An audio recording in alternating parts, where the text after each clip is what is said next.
Blush girlies, we need to have a talk right now. Why did we all stop using loose powder blushes? This blush is from BareMinerals. It's in the shade Golden Gate.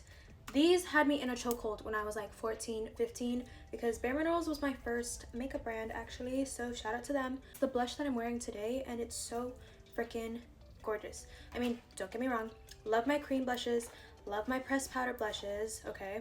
But there's just something about a loose powder blush.